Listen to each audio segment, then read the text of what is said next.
Buenos días, buenas tardes, buenas noches o buenas madrugadas, sea la hora que sea, bienvenido. Y cuéntame, ¿desde qué ciudad estás viendo esta historia? Si este vídeo ha llegado hasta ti, es porque esta historia merece ser escuchada. Así que suscríbete al canal para no perderte ninguna como esta. Llevo 30 años recorriendo las carreteras de España y creía que ya no había nada que pudiera sorprenderme. Mi nombre es Miguel, tengo 52 años y mi vida cabe entera en la cabina de este Scania que me acompaña desde hace una década. Las líneas blancas del asfalto se han convertido en mi único horizonte y el rugido constante del motor en mi única compañía. Era un martes por la tarde cuando todo cambió. Había terminado de descargar materiales de construcción en una obra de las afueras de Zaragoza. El cielo se oscurecía con nubes grises que prometían tormenta, y yo solo pensaba en llegar a León antes de que cerraran el bar de Manolo, donde siempre me guardaba un plato de lentejas y un vaso de vino tinto. Rutina, siempre rutina. La soledad se había vuelto mi segunda piel. Después de que Carmen me dejara hace 5 años, llevándose consigo no solo sus maletas, sino también la risa que llenaba nuestra casa en Salamanca, aprendí que es más fácil mantener las distancias. Los camioneros somos buenos para eso, para movernos sin quedarnos, para conocer 1000 lugares sin pertenecer a ninguno. Mis manos, ásperas y manchadas de grasa, agarraron el volante con la familiaridad de quien ha hecho el mismo gesto miles de veces. El motor del Scania respondió con su gruñido metálico y las ruedas comenzaron a girar sobre el asfalto mojado. Afuera, las primeras gotas de lluvia empezaron a golpear el parabrisas, creando un ritmo hipnótico que se mezcló con el ronroneo del motor. Zaragoza quedó atrás como una mancha de luces difusas.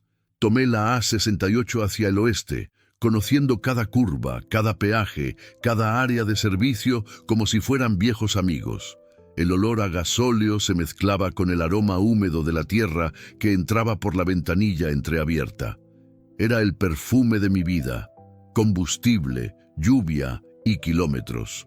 Pero algo estaba diferente esa tarde. Una inquietud extraña me carcomía por dentro, como si el aire mismo llevara un mensaje que yo no sabía descifrar. Miré por el retrovisor, un gesto automático que todo camionero hace cada pocos segundos. Las luces de otros vehículos se reflejaban en las gotas de lluvia que cubrían el espejo. Fue entonces cuando lo vi. Un movimiento en el estrecho hueco entre la cabina y el remolque. Un lugar donde nadie debería estar. Un lugar donde solo caben los fantasmas de la carretera y el viento que se filtra entre los hierros. Pero no era un fantasma, era una persona. Una mujer, aferrada a los soportes metálicos, intentando no caerse, el cuerpo tembloroso bajo la lluvia fina que se había convertido en aguacero. Su respiración se veía entrecortada, desesperada, como la de alguien que ha corrido durante horas sin detenerse. Mi pie encontró el freno casi por instinto. El Scania redujo velocidad gradualmente, mientras mi corazón empezaba a latir con una fuerza que no sentía desde hace años. Busqué un lugar seguro para detenerme, una gasolinera abandonada que conocía bien, a unos kilómetros de Calatayud. Las ruedas crujieron sobre la grava mojada cuando finalmente me detuve. Apagué el motor y el silencio me golpeó como un puñetazo. Solo se escuchaba el repiqueteo de la lluvia sobre el techo metálico del camión y el sonido de mi propia respiración, agitada por la adrenalina. Bajé de la cabina despacio, con las piernas temblorosas y el corazón en la garganta. Cada paso sobre la grava mojada resonaba como un disparo en la quietud de la tarde. El frío de octubre me atravesó la chaqueta de cuero, pero no era solo el frío lo que me hacía temblar. Rodeé el camión lentamente, preparándome para cualquier cosa. Había visto muchas cosas extrañas en mis años de carretera. polizones desesperados, gente que huía de problemas que no podía ni imaginar, historias que se escribían en la oscuridad de las autopistas. Pero nunca había encontrado a alguien escondido en mi propio camión. Cuando llegué al hueco entre la cabina y el remolque, lo que vi me dejó paralizado. Era una enfermera. La bata blanca, aunque manchada de barro y empapada por la lluvia, era inconfundible. Un fonendoscopio colgaba de su cuello como un collar de plata opacado por la humedad. Su rostro, pálido y demacrado, estaba bañado por la lluvia y las lágrimas que se mezclaban en sus mejillas. Era joven, tal vez 30 años, con el cabello castaño pegado a la frente por la lluvia. Sus ojos, de un verde intenso que contrastaba con la palidez de su rostro, me miraron con una mezcla de miedo y súplica que me atravesó el alma. Estaba claramente escondida y claramente desesperada. Nos quedamos mirando durante lo que parecieron horas, pero que seguramente fueron solo segundos. Ella temblaba, no solo por el frío, sino por algo más profundo. Terror, terror puro. ¿A dónde vas?, le pregunté con una voz que salió más ronca de lo que esperaba. Ella me miró con esos ojos verdes llenos de lágrimas y respondió con una voz quebrada: lejos, a donde el dinero de ella no me alcance. Esas palabras flotaron en el aire húmedo como una confesión. No entendí completamente lo que significaban, pero supe inmediatamente que estaba huyendo de algo o de alguien lo suficientemente poderoso como para hacerla salir corriendo bajo la lluvia, sin equipaje, sin nada más que la ropa que llevaba puesta. La ayudé a bajar del hueco donde se había escondido. Sus manos estaban heladas, y cuando las tomé para guiarla, sentí que temblaban como hojas al viento. La llevé hacia la cabina, pero ella se resistió. No puedo subir ahí arriba. Si me ven, nadie te va a ver, le dije, intentando sonar más seguro de lo que me sentía. Confía en mí, pero ella negó con la cabeza, con los ojos llenos de pánico. No lo entiendes. Ella tiene ojos en todas partes. Dinero, contactos. Si me encuentra... No terminó la frase, pero no necesitaba hacerlo. El miedo en su voz lo decía todo. Fue entonces cuando, temblorosa y con la voz entrecortada, me contó lo que había pasado. Horas antes, la hija de una mujer extremadamente rica y poderosa había ingresado en el Hospital General de Zaragoza tras un accidente grave. Un accidente de tráfico en la ronda de Dalt que había dejado a la joven consciente, pero con fracturas delicadas en la cadera y la pelvis. Era mi turno, me dijo con la voz quebrada. El personal médico estaba reducido al mínimo. Solo yo intentaba mantener todo bajo control. La chica necesitaba cirugía inmediata, pero había complicaciones. El tiempo perdido en la espera, los procedimientos que no llegaron a tiempo, la falta de especialistas disponibles, todo se confabuló en contra. A pesar de todos los esfuerzos, el tiempo perdido causó daños irreversibles. La joven sufrió una lesión permanente en la cadera. No volvería a caminar normalmente. Hice todo lo que pude, me dijo con lágrimas que se mezclaban con la lluvia. Todo lo que estaba en mis manos. Pero no fue suficiente. La madre de la chica, fría, influyente, acostumbrada a resolverlo todo con dinero y contactos, no lloró, no gritó. Solo hizo una llamada. Llamó a su marido, uno de los hombres más temidos de Aragón, y le hizo una promesa. La enfermera que arruinó a su hija lo iba a pagar. Escuché la amenaza tras una puerta, me dijo temblando. Dijo que me iba a encontrar, que me iba a hacer pagar por lo que le había hecho a su hija, que tenía contactos en todos los hospitales de España, que nunca más podría trabajar, que me iba a destruir. Salió corriendo por la parte trasera del hospital, desesperada. Sin pensar, cruzó un patio de carga, vio mi Scania estacionado y se escondió en el hueco entre la cabina y el remolque. Fue allí donde yo la encontré.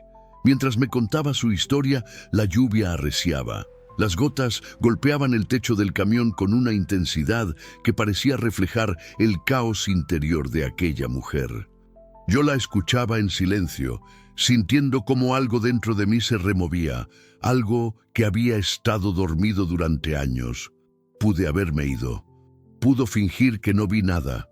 Pudo haber bajado del camión y haber continuado mi ruta hacia León, hacia mi plato de lentejas y mi vaso de vino tinto, hacia mi rutina segura y solitaria. Pero algo en aquella mirada rota detuvo también mi mundo. Tal vez fue el reconocimiento de mi propio dolor reflejado en sus ojos. Tal vez fue el recuerdo de todas las veces que yo también había necesitado que alguien me tendiera una mano. O tal vez fue simplemente que, después de 5 años de soledad, había encontrado a alguien que necesitaba mi ayuda más de lo que yo necesitaba mi tranquilidad. ¿Cómo te llamas?, le pregunté. Elena, respondió, con una voz que era apenas un susurro. Elena, yo soy Miguel, y te voy a ayudar. Esas palabras salieron de mi boca antes de que pudiera pensarlas. Pero una vez dichas, supe que no había vuelta atrás. La lluvia seguía cayendo, el cielo se oscurecía, y yo acababa de tomar la decisión más importante de mi vida en décadas. Elena me miró con una mezcla de incredulidad y esperanza. No puedes, me dijo. No sabes con quién te estás metiendo. No, le respondí, sintiendo cómo algo viejo y dormido despertaba en mi pecho. Pero sé con quién me estoy metiendo a favor. Y en ese momento, bajo la lluvia fría de octubre, en una gasolinera abandonada cerca de Calatayud, mi vida cambió para siempre. A las 3 de la madrugada, cuando creía que lo peor había pasado, vi las luces en el retrovisor.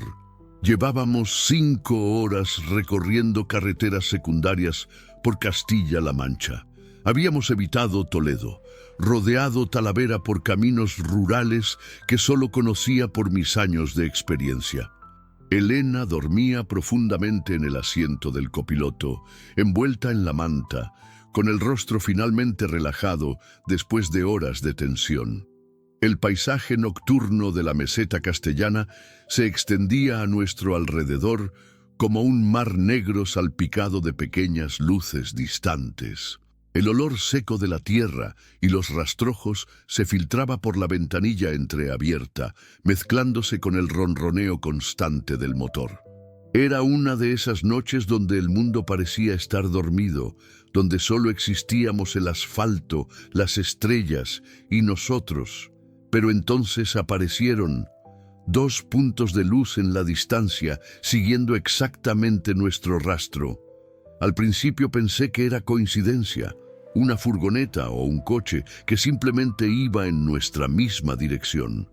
Pero cuando cambié de carretera en una bifurcación que llevaba hacia un pueblo perdido llamado Espinoso del Rey, las luces también giraron. Un nudo se me formó en el estómago. Aceleré ligeramente sin despertar a Elena. El Scania respondió con su rugido metálico, ganando velocidad en la recta que se abría frente a nosotros. Miré de nuevo el retrovisor. Las luces habían acelerado también. Nos estaban siguiendo. Mi mente empezó a trabajar a toda velocidad.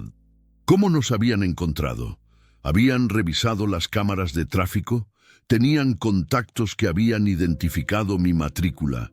Elena había dicho que eran poderosos, pero no había imaginado que fueran tan eficientes. Toqué suavemente el hombro de Elena. Ella se despertó sobresaltada, con los ojos llenos de confusión. «¿Qué pasa?», murmuró. «Tenemos compañía», le dije manteniendo la voz lo más calmada posible. «No te gires. Hay un coche siguiéndonos». El cambio en Elena fue instantáneo. Todo el sueño desapareció de sus ojos, reemplazado por un miedo primitivo que me atravesó el pecho como una puñalada. «¿Estás seguro?», susurró. «Llevamos 20 kilómetros haciendo exactamente los mismos giros. Eso no es casualidad». Elena se llevó las manos al pecho, respirando agitadamente.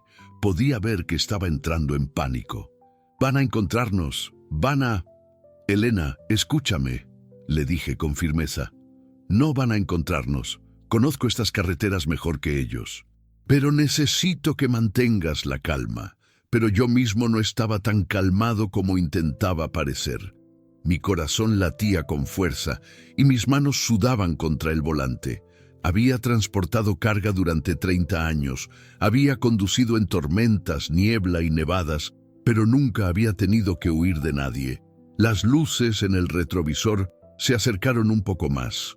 Ahora podía distinguir que era un todoterreno negro, grande y potente. El tipo de vehículo que gente con dinero usa cuando quiere intimidar. «¿Qué hacemos?», preguntó Elena con la voz entrecortada. «Vamos a desaparecer», le dije, y tomé una decisión que cambiaría el curso de la noche. Conocía estas tierras. A unos kilómetros adelante había un desvío hacia una cantera abandonada, un camino de tierra que se perdía entre encinas centenarias. Era arriesgado llevar el camión por ahí, pero era nuestra única oportunidad. Aceleré todo lo que el Scania daba de sí. El motor rugió con más fuerza y las vibraciones se intensificaron en la cabina. Elena se agarró al asiento, mirándome con ojos llenos de miedo y confianza a la vez. «Miguel, ese camino, ¿estás seguro?» «No», admití, «pero es lo único que tenemos».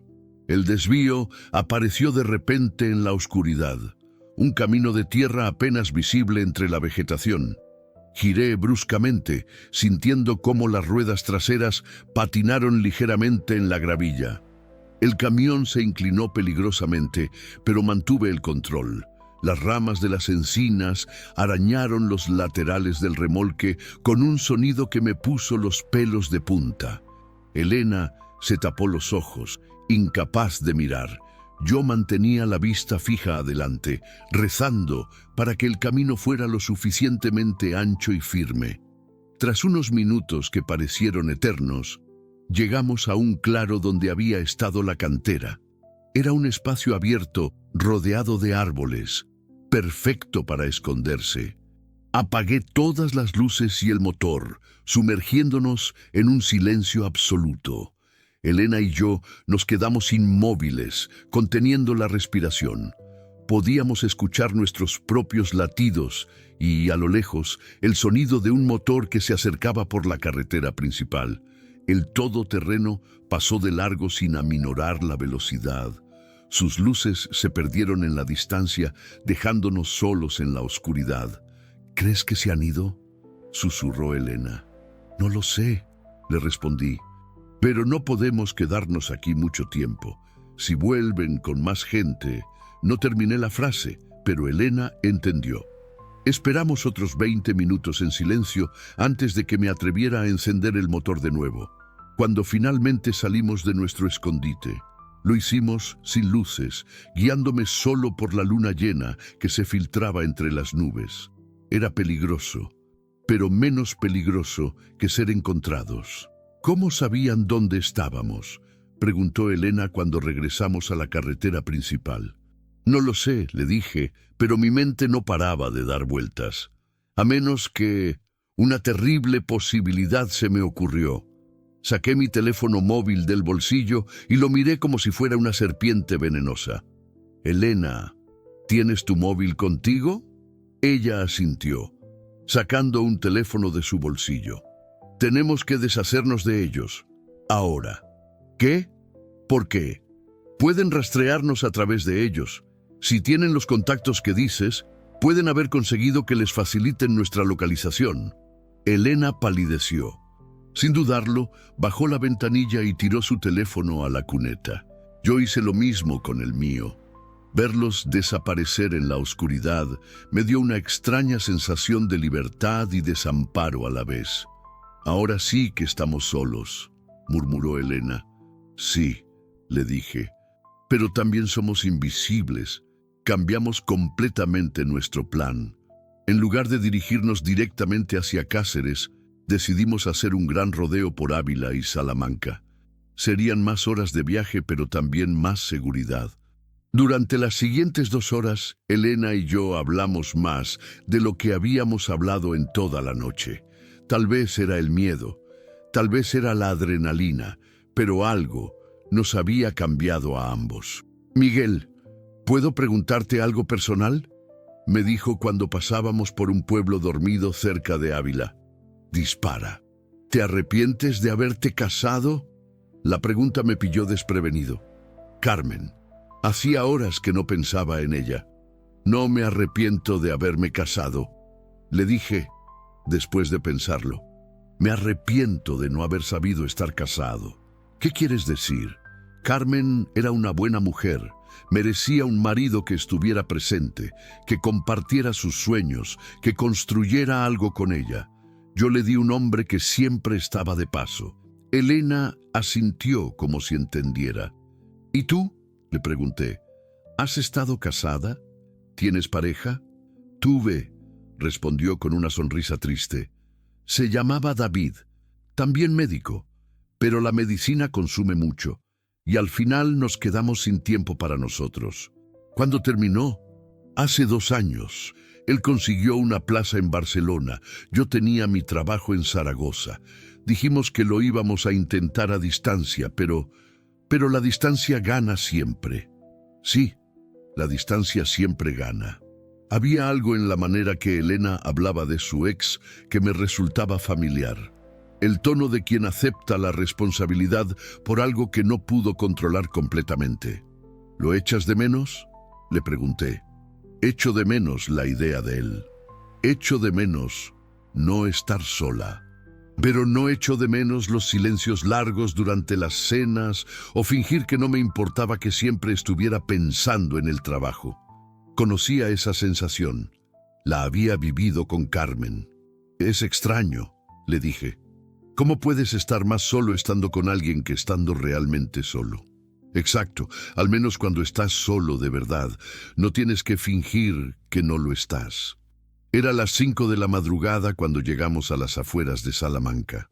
El cielo empezaba a aclararse en el horizonte, pintando las nubes de un rosa pálido que contrastaba con el dorado de los campos de trigo ya segados.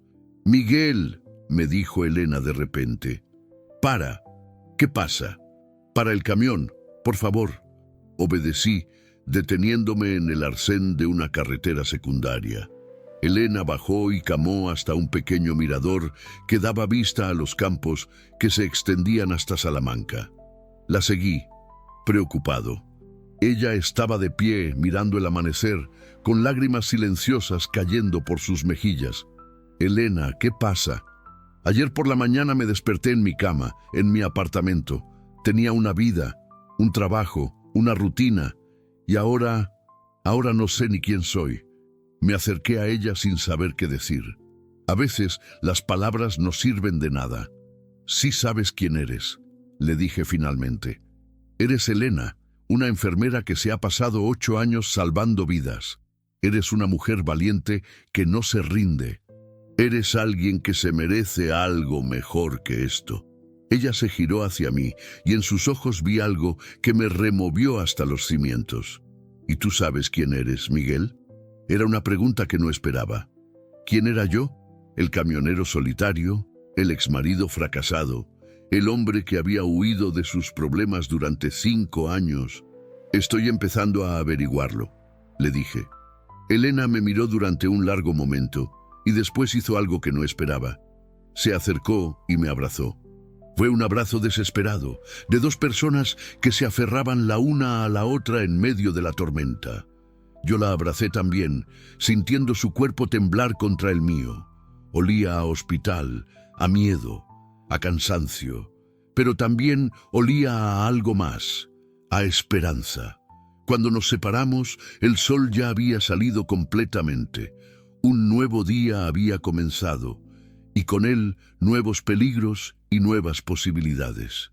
«¿Estás lista para continuar?», le pregunté. Elena asintió, secándose las lágrimas. «Estoy lista». «Pero Miguel, gracias por todo». «No me des las gracias todavía», le dije, intentando sonar más optimista de lo que me sentía. «Aún nos queda mucho camino». No sabía lo cierto que era eso, ni sabía que lo peor estaba aún por venir. El primer problema surgió Cuando llevábamos 2 horas de camino hacia Cáceres, el motor del Scania empezó a hacer un ruido extraño, un golpeteo metálico que me heló la sangre. 30 años conduciendo camiones te enseñan a distinguir entre los sonidos normales y los que anuncian problemas. Y este definitivamente anunciaba problemas. ¿Qué es ese ruido?, preguntó Elena, notando mi cambio de expresión. No lo sé, mentí, aunque sí lo sabía, o al menos lo sospechaba. El sistema de refrigeración, probablemente una avería en el ventilador o en la bomba de agua. Con la suerte que estábamos teniendo, era inevitable. El indicador de temperatura empezó a subir lentamente. Primero marcó normal, después pasó a precaución y finalmente se acercó peligrosamente a la zona roja. Si no paraba pronto, el motor se fundiría y nuestro viaje habría terminado de la peor manera posible. Vamos a tener que parar, le dije a Elena, buscando un lugar apropiado en esa carretera secundaria que atravesaba los montes entre Ávila y Cáceres. ¿Parar? ¿Aquí? Elena miró a su alrededor. Estábamos en plena sierra, rodeados de encinas centenarias y rocas de granito que se alzaban como centinelas silenciosos. El paisaje era hermoso pero desolado. No había pueblos a la vista, ni gasolineras, ni talleres, solo la carretera serpenteante y la vastedad de Extremadura. No tengo opción. Si sigo conduciendo, el motor se va a fundir. Encontré un ensanchamiento en la carretera junto a un pequeño arroyo que bajaba de la sierra. Era un lugar apartado, lo cual era bueno para mantenernos ocultos, pero también significaba que estaríamos completamente solos si las cosas se complicaban. Cuando paré el motor, el silencio que nos envolvió fue absoluto. Solo se escuchaba el murmullo del agua corriendo entre las piedras y el sonido metálico del motor enfriándose. Elena bajó conmigo para estirar las piernas mientras yo abría el capó. El problema era exactamente lo que había temido. La bomba de agua había fallado y había un charco de líquido refrigerante en el suelo debajo del camión. Era una avería seria, de las que no se arreglan con alambre y buenas intenciones. ¿Es grave?, preguntó Elena, aunque mi expresión probablemente ya le había dado la respuesta. Bastante. Necesito una bomba de agua nueva, y eso no es algo que vaya a encontrar por aquí. Elena se sentó en una roca junto al arroyo, con la cabeza entre las manos. La vi desmoronarse lentamente, como si toda la adrenalina y la esperanza de las últimas horas se estuvieran desvaneciendo. «Se acabó, ¿verdad?», murmuró. «Van a encontrarnos aquí».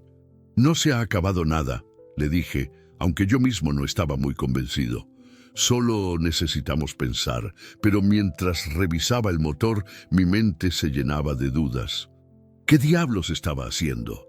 Era un camionero de 52 años que había decidido jugar a ser héroe, y ahora estábamos varados en medio de la nada con gente poderosa buscándonos. Elena tenía razón en estar desesperada. El sol de mediodía caía implacable sobre nosotros. El calor de julio en Extremadura es brutal, seco y agobiante. Elena se había quitado el jersey y se había remangado la camisa, pero aún así sudaba profusamente. Yo tenía la camisa empapada y las manos negras de grasa. «Miguel», me dijo Elena de repente, «vete». «¿Qué?» «Vete. Deja el camión aquí, coge un autobús, vuelve a tu vida. Esto no es tu problema». La miré como si hubiera perdido la razón. «Elena, no voy a dejarte aquí». «¿Por qué no?». Se levantó de la roca con los ojos brillantes de lágrimas y frustración. «No me conoces de nada. Yo aparecí en tu vida como un problema, y eso es lo que soy. Un problema. Eso no es cierto». «Sí es cierto», gritó, y su voz resonó en las montañas. «Mira dónde estamos, varados en medio de la nada porque decidiste ayudar a una extraña. Tu camión está roto, nos están persiguiendo y todo es por mi culpa». Su voz se quebró en la última palabra, y empezó a llorar con una intensidad que me partió el corazón. No era solo la frustración del momento, era todo el peso de las últimas 24 horas cayendo sobre ella de golpe. Me acerqué y la abracé, sintiendo cómo temblaba contra mi pecho. «Elena, escúchame», le dije con la voz más firme que pude.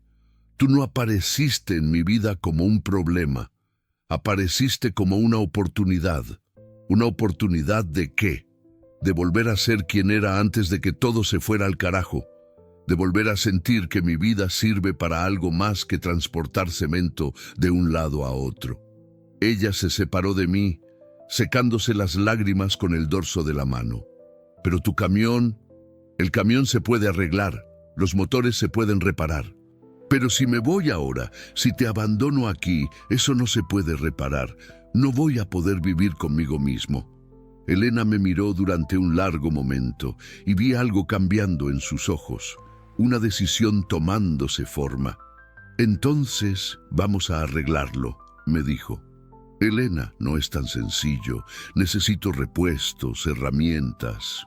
«¿Hay algún pueblo cerca?» Saqué el mapa de carreteras que siempre llevaba en la guantera. Estudiándolo cuidadosamente, encontré lo que buscaba. «Hay un lugar llamado Plasencia a unos 40 kilómetros. Es lo suficientemente grande como para tener talleres». «¿Y cómo llegamos hasta allí?» «Caminando no, desde luego. Tendríamos que hacer autostop, pero una enfermera y un camionero haciendo autostop juntos llamarían la atención». «Exacto». Elena se quedó pensativa, mordiéndose el labio inferior como hacía cuando estaba concentrada. «¿Y si voy sola?» «De ninguna manera. Escúchame. Yo voy sola a Plasencia, compro lo que necesitas, vuelvo. Es menos sospechoso que vamos los dos. Elena, es peligroso. Si te reconocen...» «Miguel, soy una mujer de 30 años en ropa normal, sin la bata de enfermera, sin el fonendoscopio, solo soy una más. Además, si nos quedamos aquí los dos, esperando, corremos más riesgo de que nos encuentren». Tenía razón, aunque me doliera admitirlo. Pero la idea de dejarla ir sola me aterrorizaba. «¿Y si pasa algo? ¿Y si no vuelves?» «Voy a volver», me dijo con una determinación que no había visto antes en ella. «Te lo prometo». Pasamos la siguiente hora planificando cada detalle. Le di dinero en efectivo que siempre llevaba para emergencias.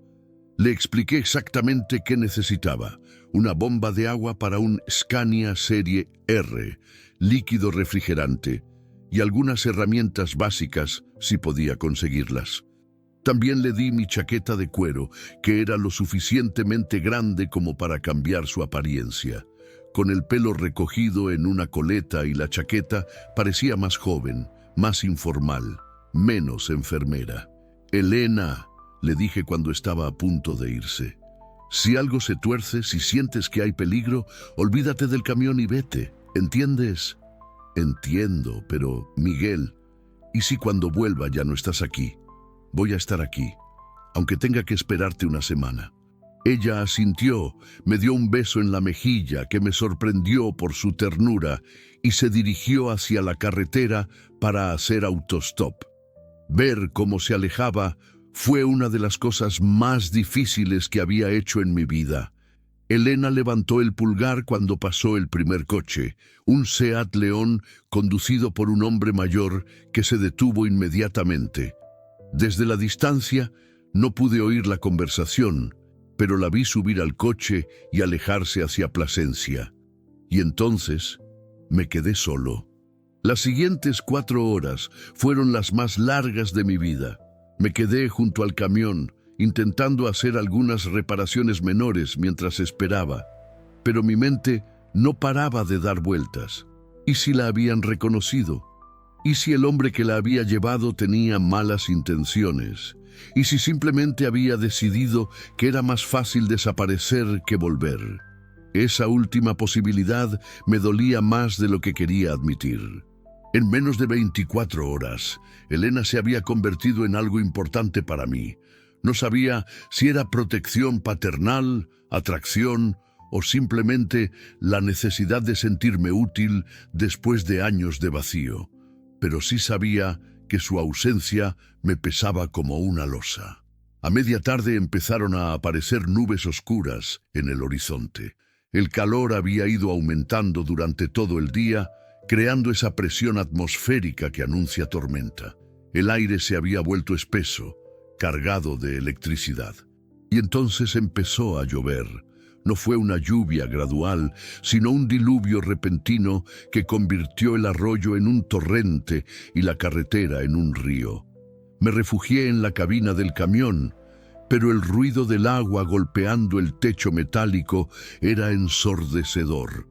Los rayos iluminaban el paisaje con una luz fantasmagórica y el trueno que seguía hacía temblar las ventanas. En medio de la tormenta vi luces acercándose por la carretera. Mi corazón se aceleró. ¿Era Elena? ¿O era alguien más? El vehículo se detuvo junto al camión y a través de la cortina de lluvia vi que era una furgoneta blanca. La puerta se abrió y Elena saltó, corriendo hacia la cabina con una bolsa de plástico en las manos. Cuando subió, estaba empapada pero sonriendo. ¡Lo tengo todo!, gritó por encima del ruido de la lluvia. Bomba de agua, refrigerante, herramientas, todo. La abracé con una fuerza que nos sorprendió a ambos. Pensé que no ibas a volver, le confesé. Te dije que iba a volver, me respondió. Siempre cumplo mis promesas, pero mientras me contaba su aventura en Plasencia, había encontrado un taller donde el mecánico le había vendido todo sin hacer preguntas. Noté algo diferente en ella. Una confianza nueva, como si el hecho de haber resuelto el problema por sí misma le hubiera devuelto algo de la seguridad que había perdido. Miguel, me dijo cuando la lluvia empezó a amainar. En Plasencia vi algo. ¿Qué? Carteles, con mi foto. En el tablón de anuncios de la farmacia, en la entrada del supermercado. Ofrecen recompensa por información sobre mi paradero. Se me heló la sangre. ¿Cuánto? 5.000 euros. Era mucho dinero, suficiente para que mucha gente hiciera la vista gorda a sus escrúpulos. ¿Crees que alguien te reconoció? No lo creo, pero Miguel, esto significa que no van a parar. Van a seguir buscándome hasta encontrarme.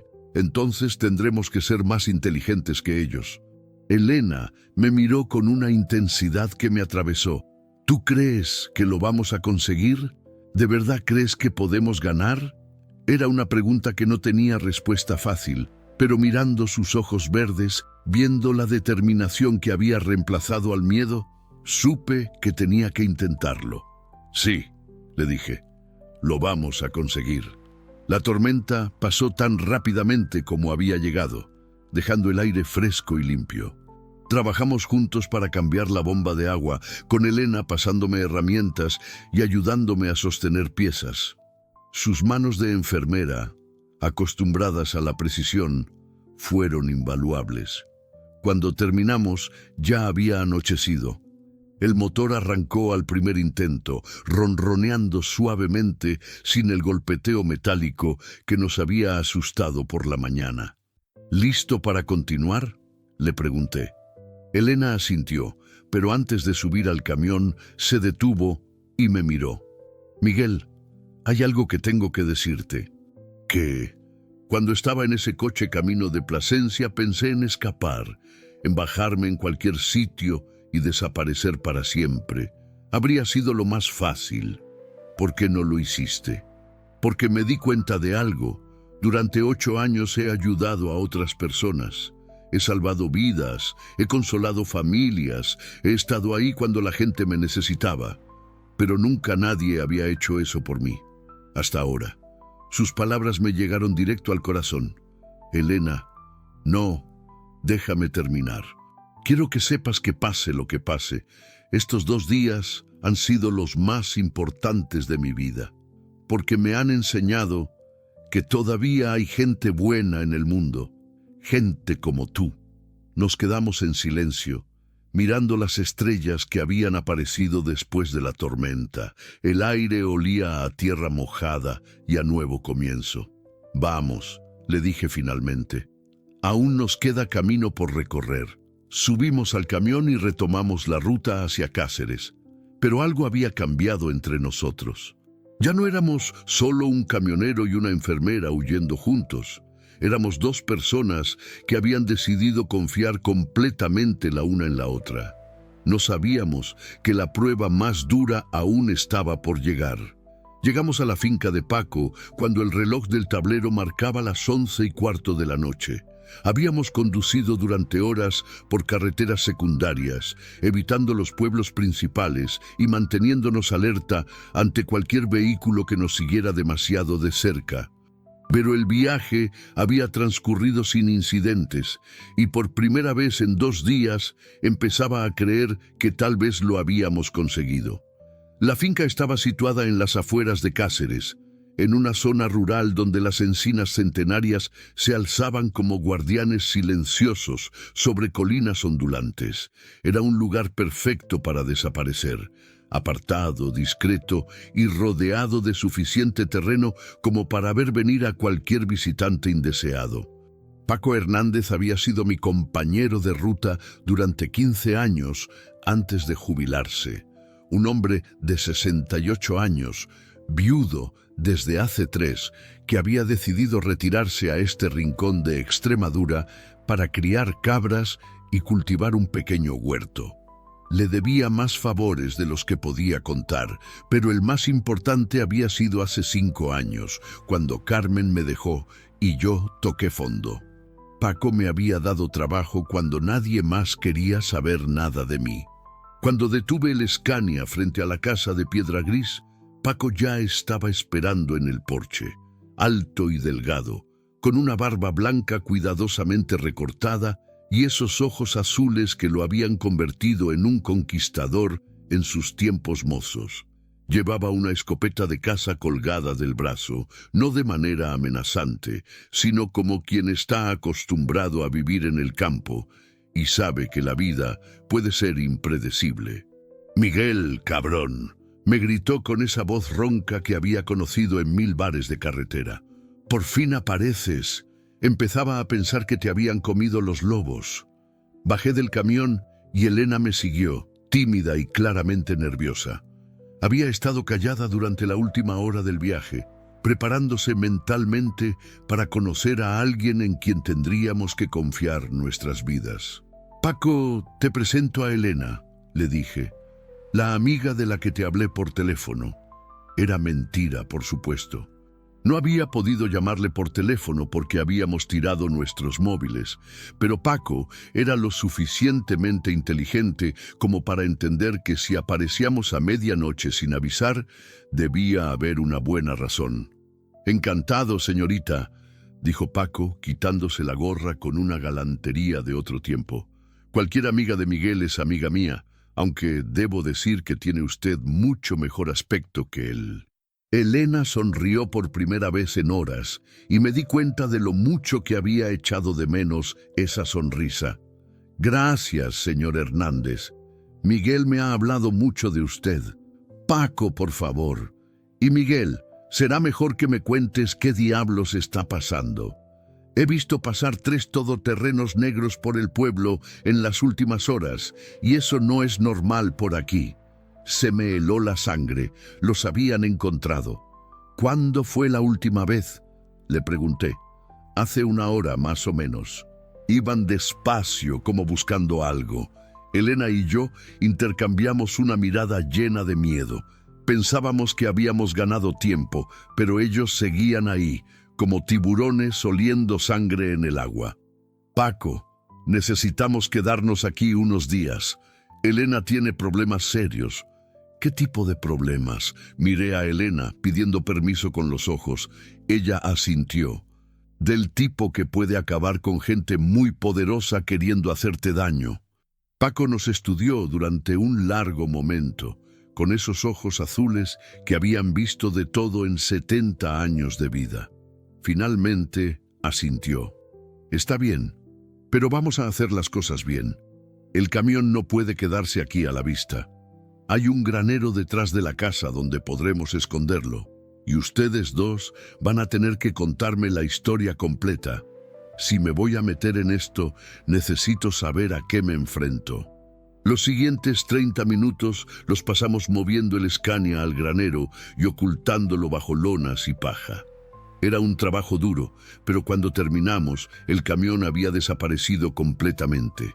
Desde la carretera nadie sospecharía que había un vehículo escondido allí. Después nos sentamos en la cocina de Paco, una habitación cálida y acogedora con vigas de madera en el techo y una chimenea que llenaba el ambiente de un olor a leña y hogar que me recordó a la casa de mis abuelos. Elena y yo le contamos toda la historia, el accidente en el hospital, la amenaza, la huida, la persecución. Paco nos escuchó en silencio, asintiendo de vez en cuando, haciendo preguntas puntuales que demostraban que entendía perfectamente la gravedad de la situación. ¿Y dicen que ofrecen 5.000 euros por información sobre ti?, le preguntó a Elena. Eso vi en Plasencia. Es mucho dinero para estos pagos, suficiente para que mucha gente se olvide de hacer las preguntas correctas. ¿Conoces a esa familia?, le pregunté. Los Mendoza de Zaragoza. Paco frunció el ceño, pensativo. He oído hablar de ellos, construcción principalmente, pero también tienen intereses en otras cosas. El tipo del que hablas, Raúl Mendoza, tiene mala reputación. Se dice que no se anda con contemplaciones cuando alguien le causa problemas. ¿Crees que nos han encontrado?, preguntó Elena con la voz temblorosa. Todavía no, pero van por buen camino.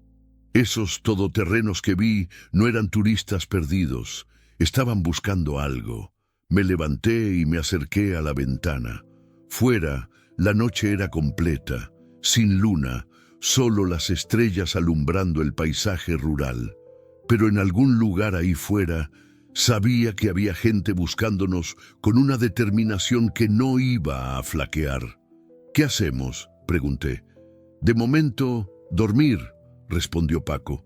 Mañana pensaremos con la cabeza fría. Tengo 2 habitaciones de invitados. Elena puede quedarse en una, tú en la otra. Pero Elena negó con la cabeza. Si no les importa, prefiero quedarme en la misma habitación que Miguel. Paco me lanzó una mirada interrogante, pero yo entendí inmediatamente. Elena tenía miedo. Después de 2 días viviendo en constante terror, la idea de estar sola la aterrorizaba. No hay problema, dijo Paco. La habitación grande tiene 2 camas. Esa noche, tumbado en una de las camas mientras Elena dormía en la otra, me quedé despierto durante horas mirando el techo. Podía oír su respiración irregular, entrecortada por pesadillas ocasionales que la hacían removerse entre las sábanas. En un momento dado, la oí llorar quedamente. Elena, susurré. ¿Estás bien? No puedo dormir, respondió. Cada vez que cierro los ojos, veo a esa mujer, la madre de la chica, la forma que me miró cuando salió de la habitación del hospital, como si ya hubiera decidido mi destino. Me levanté y me senté en el borde de su cama. Elena, ¿puedo preguntarte algo? Claro. ¿Hiciste todo lo que pudiste por esa chica? Sí, todo lo que estaba en mi mano. ¿Seguiste todos los protocolos? ¿Actuaste según tu formación? Sí, Miguel. Hice exactamente lo que tenía que hacer. Entonces, no tienes nada de lo que culparte. Lo que pasó fue un accidente, una complicación médica. Tú no eres responsable de eso. Elena se incorporó, apoyándose en el cabecero de la cama. ¿Sabes qué es lo peor de todo esto?, me dijo. Que durante estos 2 días, huyendo, he pensado más en mi propia supervivencia que en esa chica que está en una silla de ruedas. ¿Qué clase de persona me convierte eso? En una persona normal, le respondí. En alguien que tiene instinto de supervivencia. No puedes ayudar a nadie si no te ayudas primero a ti misma. Elena me miró en la penumbra, con esos ojos verdes que habían visto demasiado dolor en muy poco tiempo. Miguel, ¿puedo pedirte algo? Lo que quieras. ¿Puedes abrazarme? Solo hasta que me duerma. Sé que suena infantil, pero No suena infantil para nada. Me tumbé junto a ella, por encima de las sábanas, y la abracé. Elena se acurrucó contra mi pecho y sentí cómo su respiración se fue calmando gradualmente. «Miguel», murmuró, ya medio dormida, «gracias por no juzgarme. No hay nada que juzgar», le susurré. Esa fue la primera noche en 5 años que dormí abrazado a alguien. Y también fue la última noche tranquila que tendríamos. Me desperté al amanecer con el sonido de motores acercándose por el camino de la finca. Elena se despertó al mismo tiempo, con los ojos inmediatamente alerta. «¿Qué es eso?», susurró. Nos levantamos silenciosamente y nos acercamos a la ventana. 3 todoterrenos negros subían por el camino polvoriento que llevaba a la casa. Eran los mismos vehículos que Paco había visto la noche anterior. «Nos han encontrado», dijo Elena, con una calma que me sorprendió. Paco apareció en la puerta de la habitación, completamente vestido y con la escopeta en la mano. «Hay que moverse. Ahora». «¿Dónde?», pregunté. «Nos tienen rodeados». «No necesariamente. Conozco esta tierra como la palma de mi mano. Hay un sendero que baja hasta el río, por detrás de la casa. Desde allí pueden llegar hasta la carretera sin ser vistos». Elena y yo nos vestimos a toda velocidad. Desde la ventana podíamos ver que los todoterrenos se habían detenido a unos 200 metros de la casa. Había hombres bajando de ellos, hombres con pinta de no andar con bromas. «¿Y mi camión?», pregunté. «Se queda. Si salen corriendo hacia el granero, los van a pillar seguro». Era una decisión dolorosa. Ese Scania había sido mi hogar durante 10 años, mi compañero de ruta, mi medio de vida. Pero Elena era más importante. «Vamos», dijo Paco, «por la puerta de atrás». Salimos de la casa agachados, usando los árboles como cobertura. El sendero que Paco había mencionado era apenas visible, un camino de cabras que serpenteaba entre rocas y matorrales hacia el valle. Cuando habíamos recorrido unos 100 metros, oímos el primer grito desde la casa. «Francisco Hernández, sabemos que están aquí. Salgan y nadie va a resultar herido». Paco se detuvo y nos miró. «Siguen ustedes, yo me quedo». «De ninguna manera», le dije. «Vienes con nosotros. Miguel, escúchame. Si me voy con ustedes, van a registrar toda la finca hasta encontrar el camión. Y cuando lo encuentren, van a saber exactamente por dónde se han ido. Si me quedo, puedo entretenerlos, ganar tiempo». «Paco, es peligroso». «Hijo, tengo 68 años. He vivido más de lo que me correspondía. Ustedes dos tienen toda la vida por delante». Elena se acercó a él y le dio un beso en la mejilla. «Gracias, Paco, por todo. Cuida de ella, Miguel», me dijo, «y asegúrate de que esto termine bien». Fue la última vez que vi a mi viejo amigo. Elena y yo continuamos bajando por el sendero mientras los gritos desde la casa se intensificaban. El camino era traicionero, lleno de piedras sueltas y raíces que amenazaban con hacernos tropezar. Elena se había puesto mi chaqueta de cuero de nuevo y yo llevaba una mochila que Paco nos había dado con agua y algo de comida. Tardamos 1 hora en llegar al río, un arroyo que bajaba desde las montañas y que en esa época del año llevaba poca agua. Pero el sonido del agua corriendo enmascaraba nuestros pasos y la vegetación ribereña nos proporcionaba buena cobertura. «¿Hacia dónde vamos?», me preguntó Elena cuando nos detuvimos para descansar. «No lo sé», admití, «pero no podemos volver atrás». Era entonces cuando oímos el disparo, un solo disparo seco y definitivo que resonó por todo el valle como un trueno. Elena y yo nos miramos y supe que ambos estábamos pensando lo mismo. «Paco», susurré. Elena se tapó la boca con las manos, conteniendo un grito. Yo sentí como si me hubieran arrancado el corazón del pecho. Paco había muerto por nosotros. Un hombre bueno y honorable había perdido la vida porque yo había decidido jugar a ser héroe. Miguel, tenemos que seguir, me dijo Elena con lágrimas corriendo por sus mejillas. No podemos dejar que su sacrificio sea en vano. Tenía razón, pero cada paso que daba me pesaba como plomo. Habíamos huido de Zaragoza para salvar la vida de Elena, pero el precio que estábamos pagando era demasiado alto. Seguimos el curso del río durante horas, manteniéndonos ocultos entre la vegetación. Elena no se quejó ni una sola vez, a pesar de que claramente no estaba acostumbrada a este tipo de esfuerzo físico. Sus zapatillas de enfermera no estaban diseñadas para caminar por terreno irregular, y pude ver que le dolían los pies. A media tarde llegamos a un puente de piedra que cruzaba el río. Era una construcción antigua, probablemente romana, que había resistido 2000 años de historia. Debajo del puente había una pequeña playa de guijarros donde decidimos descansar. «No puedo más», me dijo Elena sentándose en una roca. «Necesito parar». Se quitó las zapatillas y metió los pies en el agua fría del río.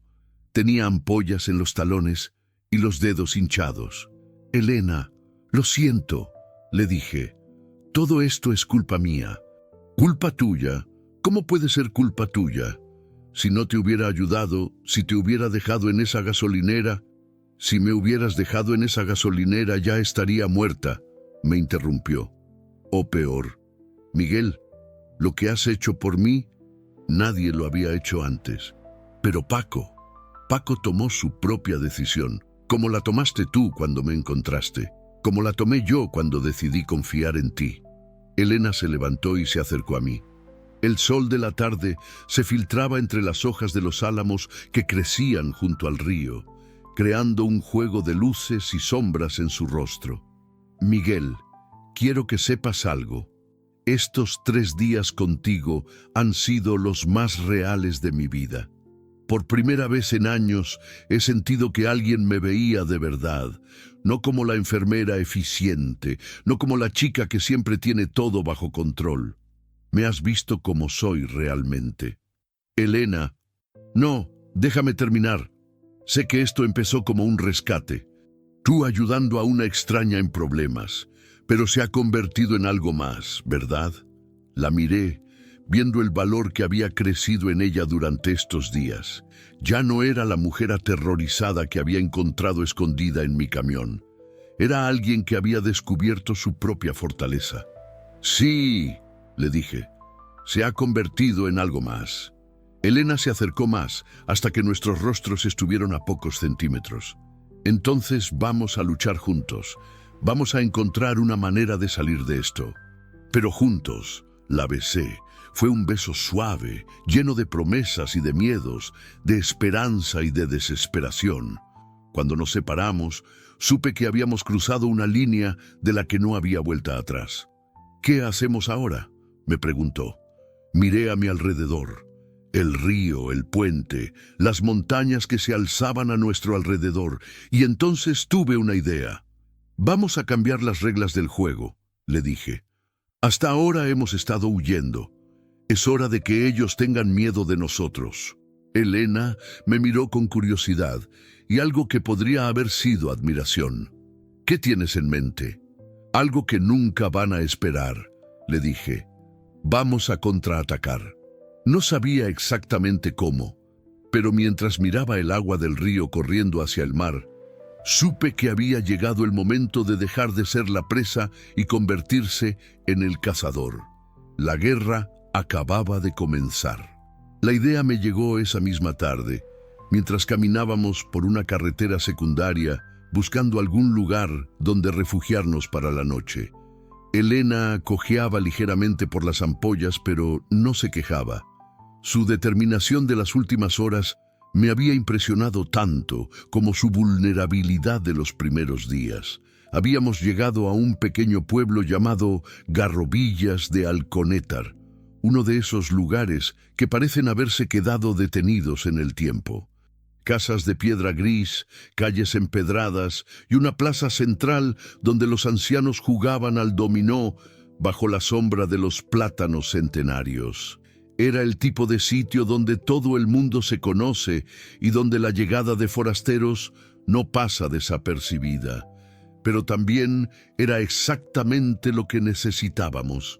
Elena, le dije mientras descansábamos en un banco de la plaza, ¿qué sabes exactamente sobre los negocios de Raúl Mendoza? ¿Por qué lo preguntas? Porque para vencer a un enemigo tienes que conocer sus debilidades. Elena se quedó pensativa, mordisqueándose el labio inferior como hacía cuando se concentraba. Sé que tiene empresas de construcción en toda Aragón, también inmobiliarias. Mi ex, David, una vez me contó que había rumores sobre irregularidades en algunos de sus proyectos.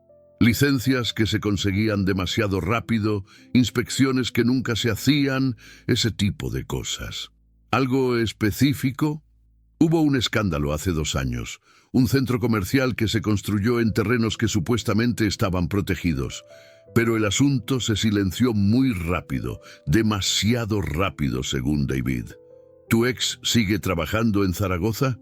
Sí, en el hospital clínico. ¿Por qué? Mi plan empezaba a tomar forma. Era arriesgado, tal vez incluso suicida, pero era la única manera que se me ocurría de cambiar las tornas. Porque vamos a necesitar su ayuda. Elena me miró como si hubiera perdido la razón. Miguel, David y yo terminamos mal. Además, no puedo llamarle. No tenemos teléfonos y aunque los tuviéramos, no vamos a llamarle. Vamos a ir a verle. ¿Estás loco? Volver a Zaragoza es suicida. Nos están buscando por toda la región. Exactamente. Por eso es lo último que esperarán que hagamos. Me levanté del banco y empecé a caminar por la plaza, con la mente trabajando a toda velocidad. Elena me siguió, claramente pensando que había perdido el juicio. Miguel, explícame qué tienes en mente, porque ahora mismo me parece que quieres que nos suicidemos. Elena, llevamos 3 días huyendo. ¿Y qué hemos conseguido? Paco está muerto, hemos perdido mi camión y cada vez están más cerca de encontrarnos. Si seguimos así, tarde o temprano nos van a pillar. ¿Y cuál es tu alternativa? Dejar de huir y empezar a atacar, darles una razón para que nos dejen en paz. No entiendo. Me detuve frente a la iglesia del pueblo, una construcción del siglo XVI con una fachada de granito que había resistido guerras, epidemias y revoluciones. Había algo en su solidez que me daba fuerzas. Elena, esa familia te persigue porque creen que no tienes manera de defenderte, porque creen que eres una enfermera asustada que va a huir hasta que la atrapen. Pero, ¿qué pasaría si les demostráramos que se equivocan? Sigo sin entender. ¿Qué pasaría si tuviéramos algo que los comprometiera tanto como lo que tú supuestamente les hiciste a ellos?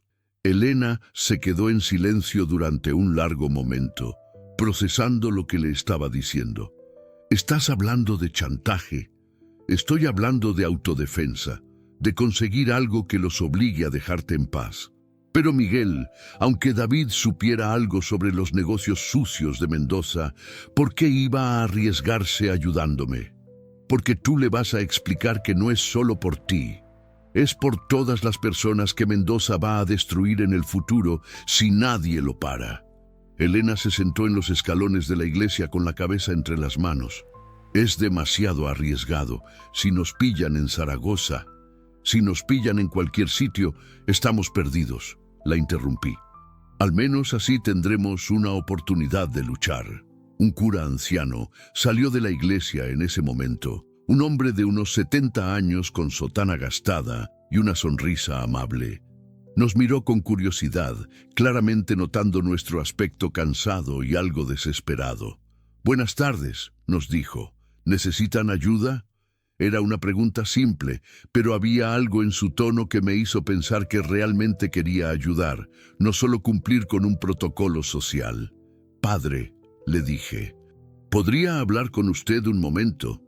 «Por supuesto, soy el padre Esteban. ¿En qué puedo ayudarles?» Miré a Elena, pidiendo permiso con los ojos. Ella asintió, aunque con reservas. «Padre, Mi amiga y yo estamos en una situación muy difícil. Gente poderosa nos está persiguiendo por algo que ella no hizo. Necesitamos un lugar donde pasar la noche y pensar con claridad. El padre Esteban nos estudió durante un momento con esos ojos sabios que habían visto de todo en décadas de ministerio. ¿Están en peligro físico? Sí, respondió Elena, mucho. Entonces vengan conmigo. La iglesia siempre ha sido refugio para los que lo necesitan. Nos llevó a una pequeña casa adosada a la iglesia, la casa parroquial. Era humilde pero acogedora, con una cocina pequeña donde olía a estofado y pan recién horneado. Nos ofreció comida caliente y té, y por primera vez en días nos sentimos seguros. No necesito saber los detalles, nos dijo mientras cenábamos. Pero puedo ver que ustedes no son mala gente, y en mi experiencia, cuando gente buena está en problemas, suele ser porque alguien con poder está abusando de ese poder. Padre, le dijo Elena, ¿cree usted en la justicia? Creo en la justicia divina, hija, pero también creo que a veces Dios necesita que seamos sus instrumentos en la tierra. Esas palabras resonaron en mí de una manera que no esperaba. Tal vez nuestro plan no era solo venganza o desesperación. Tal vez era algo más. ¿Podríamos quedarnos aquí esta noche?, le pregunté. Mañana seguiremos nuestro camino. Por supuesto. Tengo una habitación de invitados, y si necesitan comunicarse con alguien, pueden usar el teléfono de la parroquia. Elena y yo intercambiamos una mirada. Era la oportunidad que necesitábamos. Esa noche, después de que el padre Esteban se fuera a dormir, Elena y yo nos quedamos despiertos en la pequeña sala de estar, refinando nuestro plan. ¿Estás segura de que David te ayudará?, le pregunté. No estoy segura de nada, admitió, pero es la única oportunidad que tenemos. Elena marcó el número del Hospital Clínico de Zaragoza desde el teléfono de la parroquia. Era arriesgado, pero necesitábamos contactar con David sin que pareciera que Elena estaba llamando directamente. «¿Doctor Ruiz?», dijo cuando le pasaron la llamada. «Soy Elena Vázquez. Sí, sé que es tarde. David, necesito verte. Es urgente». No puedo explicártelo por teléfono. ¿Conoces el Café Metropolitano cerca del Pilar? Mañana a las 2. Por favor, David, es cuestión de vida o muerte. Cuando colgó, estaba temblando. ¿Qué te ha dicho? Que estaba preocupado por mí, que han estado preguntando por mí en el hospital, pero ha accedido a verme. ¿Crees que es una trampa? No lo sé, pero vamos a averiguarlo. El resto de la noche la pasamos planeando cada detalle. Cómo llegar a Zaragoza sin ser detectados, cómo acercarnos al café sin ser vistos, qué exactamente le íbamos a pedir a David. A la mañana siguiente, el padre Esteban nos despertó temprano con café y tostadas. «He estado pensando en ustedes toda la noche», nos dijo, «y he decidido ayudarles de una manera más práctica». «¿Qué quiere decir?» «Mi hermano tiene una furgoneta, está jubilado y no la usa mucho. Podría prestársela para que lleguen a donde necesiten ir». Era exactamente lo que necesitábamos. Una manera de movernos sin que nos identificaran. «Padre, no sabemos cómo agradecérselo», le dijo Elena. «No me lo agradezcan a mí, agradézcanselo a él», dijo señalando hacia arriba. «Y cuando todo esto termine, acuérdense de ayudar a otros que lo necesiten». El hermano del padre Esteban, un hombre llamado Aurelio, nos trajo la furgoneta 1 hora después. Era una Renault Kangoo blanca, perfecta para pasar desapercibida. Aurelio era un hombre de pocas palabras, que no hizo preguntas incómodas, solo nos entregó las llaves y nos deseó suerte. El viaje a Zaragoza duró 3 horas y media. Tomamos carreteras secundarias todo el tiempo, evitando autopistas y peajes donde podría haber cámaras. Elena iba en silencio la mayor parte del tiempo, claramente nerviosa por lo que estábamos a punto de hacer.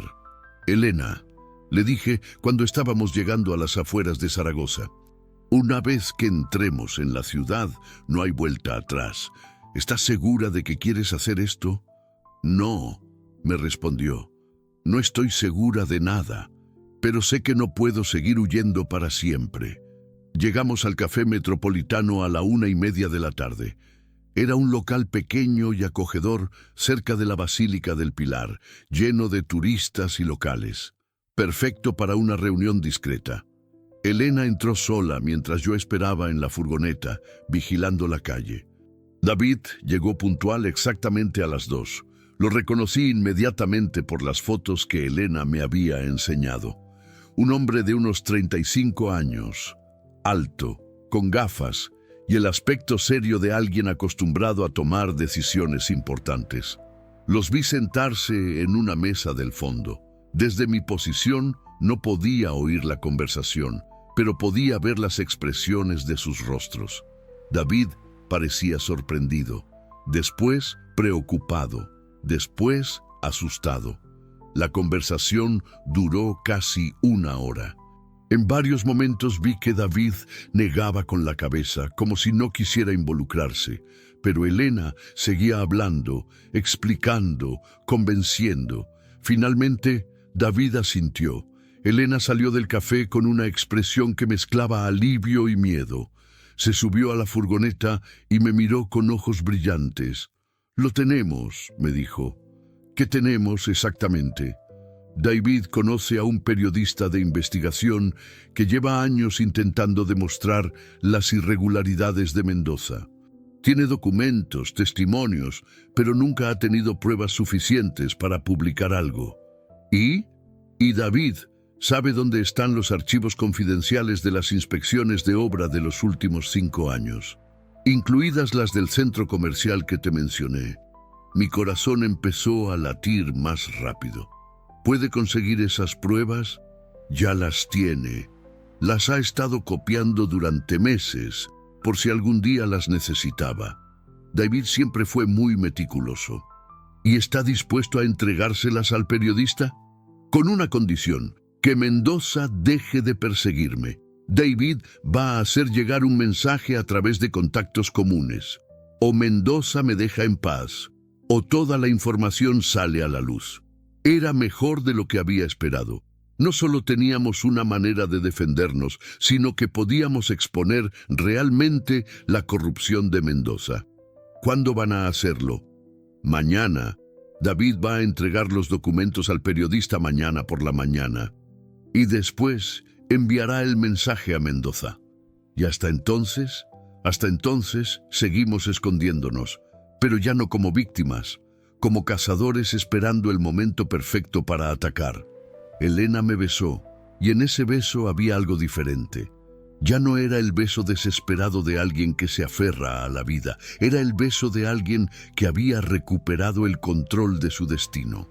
¿Sabes qué es lo mejor de todo esto?, me dijo. ¿Qué? Que Paco no murió en vano. Su sacrificio nos dio el tiempo que necesitábamos para encontrar esta solución. Tenía razón, y mientras conducíamos de vuelta hacia Garrovillas, supe que habíamos hecho más que cambiar las reglas del juego. Habíamos descubierto quiénes éramos realmente cuando el mundo se ponía en nuestra contra. Pero la guerra aún no había terminado. El día siguiente sería el más importante de nuestras vidas. La noche anterior al contraataque la pasamos en vela, en la casa parroquial, tomados de la mano y mirando las estrellas a través de la ventana de la habitación de invitados. No hablamos mucho. Las palabras ya no eran necesarias. Al amanecer, Elena recibió una llamada de David. «Está hecho», le dijo. «Los documentos están en manos del periodista y el mensaje ha sido enviado. Ahora solo quedaba esperar». En algún lugar de Zaragoza, Raúl Mendoza estaba recibiendo la noticia de que su víctima se había convertido en su némesis. «¿Crees que funcionará?», me preguntó Elena. «Sí», le dije, y por primera vez en días realmente lo creía. «Va a funcionar». Pero mientras decía esas palabras, mi teléfono, el que habíamos conseguido prestado del padre Esteban, empezó a sonar. El número que aparecía en pantalla era desconocido. Elena y yo nos miramos. Solo una persona podía estar llamando. Raúl Mendoza. El teléfono sonó 3 veces antes de que me atreviera a contestar. Elena estaba a mi lado, con los ojos fijos en el aparato, como si fuera una serpiente venenosa. El padre Esteban había salido a dar su paseo matutino, dejándonos solos en la casa parroquial con nuestros miedos y nuestras esperanzas. Cuando finalmente deslicé el dedo para contestar, mi mano temblaba ligeramente. ¿Sí? ¿Miguel Rodríguez?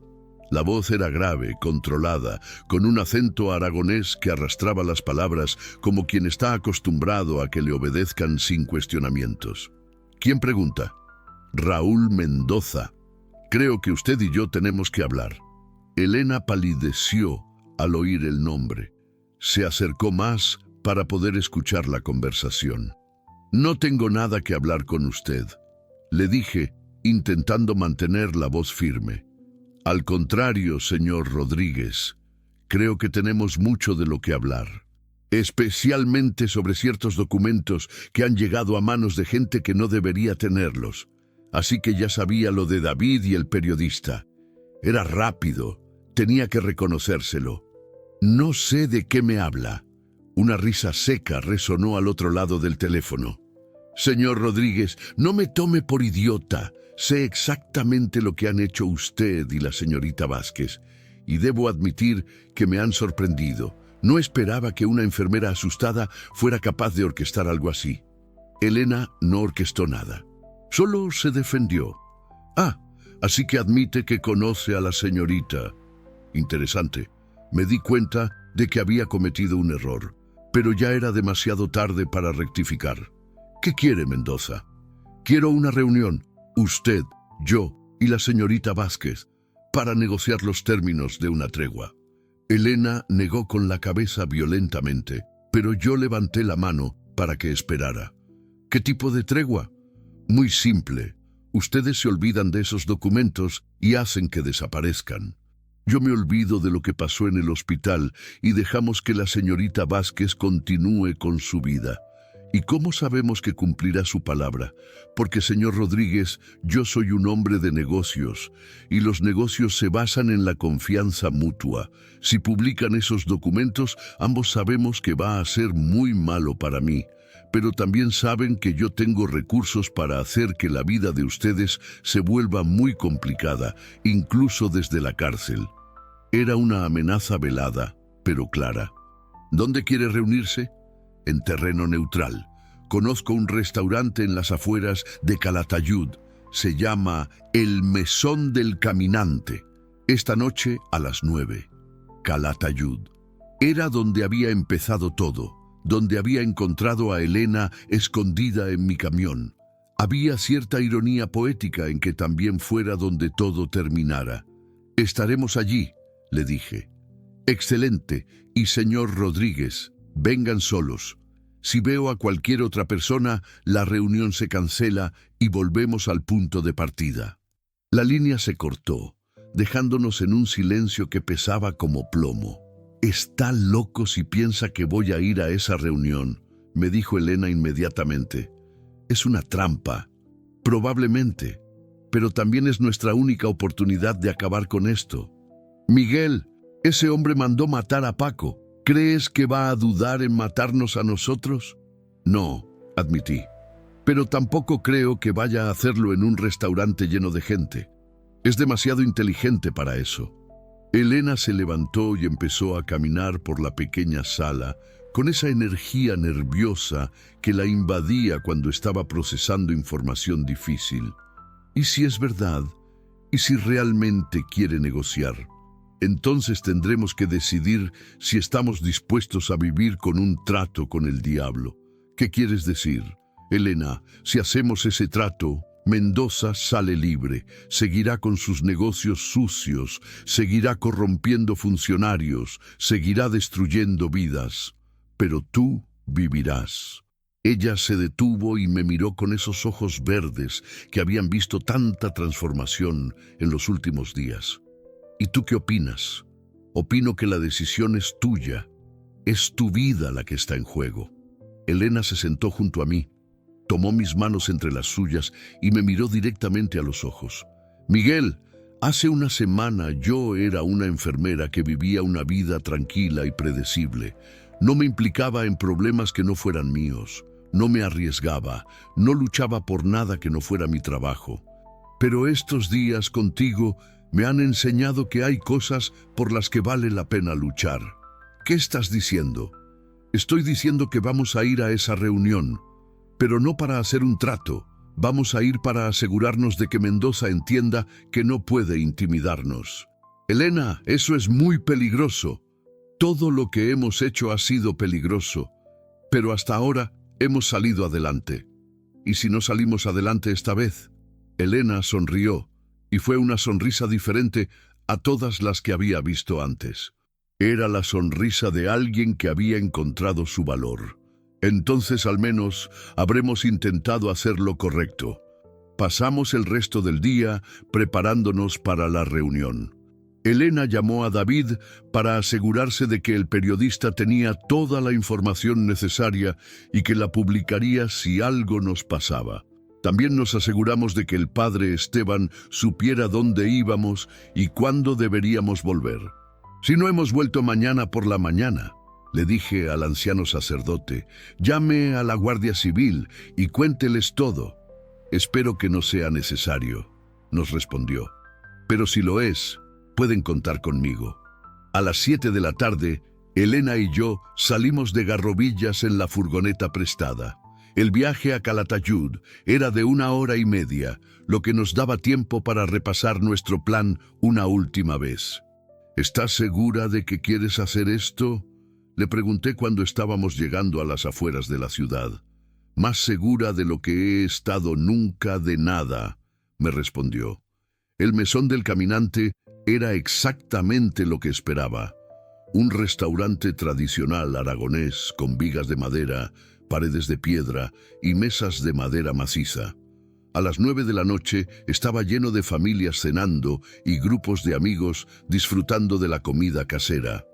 Era el lugar perfecto para una reunión que necesitaba parecer normal. Mendoza ya estaba allí cuando llegamos.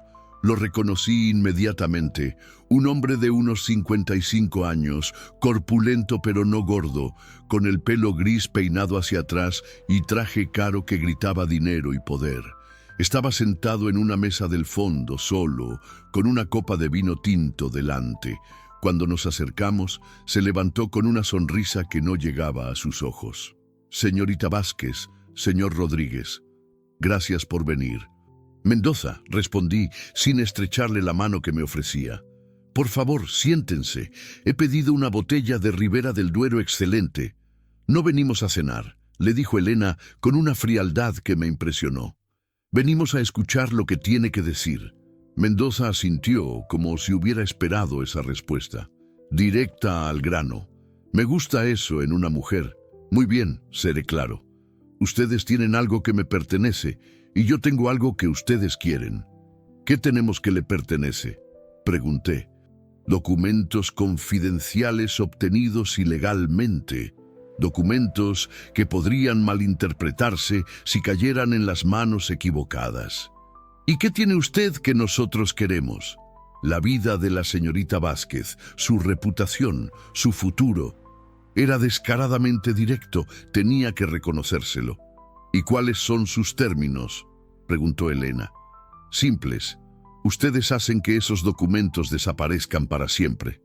Yo dejo de buscar a la señorita Vázquez y retiro cualquier acusación relacionada con lo que pasó en el hospital. ¿Y qué garantías tenemos de que cumplirá su palabra? Mendoza sonrió, y esta vez la sonrisa sí llegó a sus ojos, pero no era una sonrisa agradable. La misma garantía que tengo yo de que ustedes cumplirán la suya. La confianza mutua. No es suficiente, le dijo Elena. ¿Qué propone entonces? Elena se inclinó hacia adelante, mirando directamente a Mendoza. Propongo que usted retire todas las acusaciones contra mí, que deje de perseguirme y que además done 1 millón de euros a un fondo para víctimas de negligencias médicas. Mendoza se echó a reír. Señorita Vázquez, creo que sobreestima su posición en esta negociación. ¿De verdad? Elena sacó su teléfono y lo puso sobre la mesa. Una llamada mía, y todos esos documentos están en la portada de El Heraldo de Aragón mañana por la mañana. ¿Cuánto cree que va a costarle eso? ¿En dinero, en reputación, en años de cárcel? La sonrisa de Mendoza se desvaneció. «Está jugando con fuego, señorita». «No», le respondió Elena. «Usted es el que ha estado jugando con fuego durante años y ahora se ha quemado». Mendoza se quedó en silencio durante un largo momento, evaluando la situación. Podía ver que estaba calculando opciones, costos, beneficios. «500.000, dijo finalmente. «Y ustedes desaparecen para siempre. No quiero volver a oír hablar de ustedes». «1.000.000, insistió Elena. «Y nosotros decidimos dónde queremos vivir. ¿Y los documentos?» «Los documentos se quedan donde están, como seguro de vida». Mendoza apretó los puños sobre la mesa. «Eso no era parte del trato. El trato ha cambiado», le dije. «Usted ha perdido la posición de fuerza». Durante varios minutos más, la negociación continuó. Mendoza intentaba regatear, amenazar sutilmente, recuperar el control de la situación. Pero Elena no cedía ni un milímetro. Era extraordinario verla. La mujer asustada que había encontrado escondida en mi camión se había convertido en alguien que podía mirar a los ojos a uno de los hombres más poderosos de Aragón y no pestañear. Finalmente, Mendoza aceptó. 1.000.000 de euros al fondo que ustedes elijan. Retiro todas las acusaciones y ustedes desaparecen de mi vista para siempre. Y nuestro seguro de vida. Sus malditos documentos se quedan donde están. Pero si alguna vez los usan contra mí, el trato se anula». «Entendido», dijo Elena. «Pero si alguna vez vuelve a amenazarme o a intentar hacerme daño, esos documentos se publican automáticamente». Mendoza se levantó de la mesa, dejó un billete de 50 euros para pagar la consumición y nos miró por última vez. «Espero no volver a verlos nunca», nos dijo. «La sensación es mutua», le respondí. Cuando se fue, Elena y yo nos quedamos sentados en silencio durante varios minutos. El restaurante seguía lleno de vida a nuestro alrededor, familias cenando y riendo, ajenas al drama que acababa de desarrollarse en la mesa del fondo. «¿Crees que cumplirá su palabra?», me preguntó Elena finalmente. «Sí, es un hijo de puta, pero es un hijo de puta inteligente. Sabe que si rompe el trato, lo perderá todo». «¿Y tú? ¿Cumplirás tu parte del trato?». «¿Qué quieres decir?». «Lo de desaparecer para siempre». «¿Vas a desaparecer de mi vida ahora que todo ha terminado?». La pregunta me pilló desprevenido. Durante todos estos días había estado tan concentrado en mantener a Elena con vida que no había pensado en qué pasaría después. «¿Quieres que desaparezca?», le pregunté. «No», me respondió tomando mi mano. «Para nada». Esa noche volvimos a Garrovillas y le contamos todo al padre Esteban. El anciano sacerdote nos escuchó con una sonrisa de satisfacción. «Sabía que ustedes iban a salir adelante», nos dijo. «Tenían esa mirada, la mirada de gente que no se rinde». «¿Y ahora qué?», preguntó Elena. «Ahora empiezan de nuevo», nos respondió el padre Esteban. «Juntos». Al día siguiente, Elena llamó a David para contarle que todo había terminado. El periodista mantendría los documentos como seguro, pero no los publicaría a menos que Mendoza rompiera el trato. También empezamos a planear nuestro futuro. Elena no podía volver a trabajar en Zaragoza, pero había hospitales en otras ciudades que estarían encantados de tener a una enfermera con su experiencia. Y yo tenía que decidir si quería volver a la carretera o si era hora de intentar algo diferente. «¿Sabes qué me gustaría?», le dije a Elena una mañana mientras desayunábamos en la casa parroquial. «¿Qué?». «Me gustaría comprar una casa de verdad, con jardín, tal vez cerca del mar». «¿Y qué harías en una casa con jardín?». cultivar tomates, leer libros, esperarte cuando vuelvas del trabajo. Elena sonrió. Suena perfecto, pero con una condición. ¿Cuál? Que sea nuestra casa, no tuya, nuestra. 2 meses después, estábamos viviendo en una pequeña casa cerca de Valencia, con vistas al Mediterráneo. Elena había conseguido trabajo en el Hospital La Fe, y yo había vendido mi participación en la empresa de transportes para la que trabajaba. Usamos parte del dinero para comprar la casa, y el resto lo donamos al mismo fondo benéfico al que Mendoza había contribuido. A veces, por las tardes, nos sentábamos en el pequeño porche de nuestra casa y mirábamos el mar. Elena trabajaba el turno de día, así que podíamos cenar juntos y pasar las noches hablando de todo y de nada. ¿Te arrepientes de algo?, me preguntó una tarde. ¿De qué podría arrepentirme? De haber complicado tu vida, de haber perdido tu camión, de haberte metido en todo este lío. Elena, le dije tomando su mano, antes de conocerte, mi vida era una línea recta hacia la nada. Kilómetros y kilómetros de carretera que no llevaban a ningún sitio. Tú le diste un destino. ¿Y cuál es ese destino? Tú, nosotros, esto. Elena se acurrucó contra mí mientras el sol se ponía sobre el Mediterráneo, pintando el cielo de naranjas y rojos que se reflejaban en el agua como promesas cumplidas. Miguel, me dijo, ¿sabes qué es lo que más me gusta de nuestra historia? ¿Qué? Que no terminó cuando me salvaste. Empezó cuando decidimos salvarnos juntos. Tenía razón. La historia no había terminado cuando Elena se bajó de mi camión en aquella gasolinera abandonada. Había empezado cuando decidimos que éramos más fuertes juntos que separados. 6 meses después, nos casamos en una ceremonia pequeña en la playa, con el padre Esteban oficiando y Aurelio como testigo. David vino desde Zaragoza y también algunos compañeros de Elena del hospital. Por los caminos inesperados, dijo el padre Esteban en su brindis, y por la gente valiente que los recorre. Esa noche, mientras Elena dormía a mi lado en nuestra cama, en nuestra casa, con el sonido del mar de fondo, pensé en todo lo que había pasado. Paco, que había muerto para darnos una oportunidad, los días de terror y huida, el momento en que Elena había decidido luchar en lugar de huir. Y pensé en cómo a veces la vida te pone en el lugar exacto donde necesitas estar, exactamente cuando necesitas estar ahí.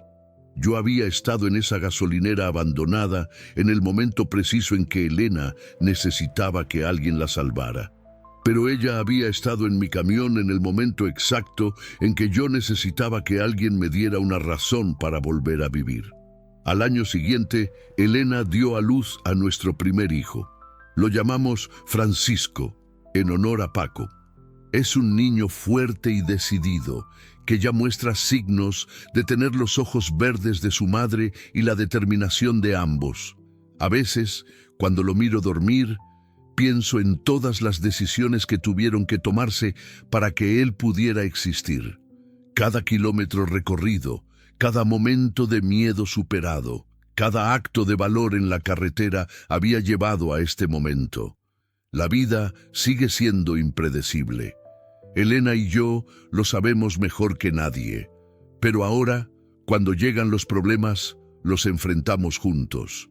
Y hemos aprendido que no hay carretera tan difícil que no se pueda recorrer si tienes a la persona correcta a tu lado. Hace poco, Elena me propuso algo. ¿Te gustaría volver a la carretera?, me dijo, pero esta vez conmigo. ¿Qué quieres decir? Hay una organización que lleva ayuda médica a pueblos remotos. Necesitan gente con experiencia en transporte y profesionales sanitarios. Podríamos trabajar juntos. Lo pensé durante unos días.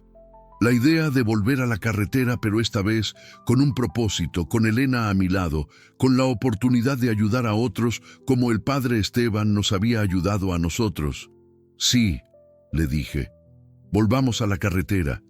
Y así, 2 años después de que todo empezara en una gasolinera abandonada cerca de Calatayud, Elena y yo volvimos a subir a un camión. Pero esta vez éramos un equipo. Esta vez teníamos un destino. Y esta vez la carretera no era un escape de la vida, era la vida misma. Porque a veces los caminos más inesperados son los que te llevan exactamente donde necesitas estar.